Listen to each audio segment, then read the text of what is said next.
যাচ্ছি এখন ওইখানে, মানে ভাড়া বাড়িতে যাচ্ছি। এই যে আমার দিদিরা সব, এই যে প্লেট নিয়ে যাচ্ছি, ও প্লেট নিয়ে যাচ্ছে, দেখো চিন্তা করো। এই যে আর সব গাড়ি গাড়ি করে, আর আমার বরকে দেখো, আমার বর যাচ্ছে, দেখো এই যে গাড়ি করে যাচ্ছে।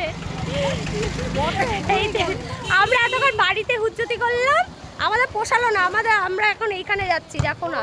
এই যে আমার সর্দি, বাবা কি মিষ্টি লাগছে। এই যে এটা আমার সর্দি, আমি ভুলে যাই, এটা আমার মেজদি। এই যে এটা আমার মেজদি, এটা আমার মেজদি। আমরা কত আনন্দ করেছি, কত মজা করেছি, তাই না বল? এদিকেও তো যাওয়া যায়। মেজদির মেয়ে, এইটা হচ্ছে আমার মেজদির মেয়ে, আর এটা হচ্ছে সর্দির মেয়ে। আমি কিন্তু মাসি হয়, কিন্তু দেখে মনে হচ্ছে ওরা আমার থেকে কত চলো হা হা করে হাসছে। একটু বাচ্চা মনে করছে। দেখেছো, দেখো কি বলছে, তোরা এত তাড়াতাড়ি বিয়ে করেছিস কেন? চলো বন্ধুরা, টাটা, রাখ।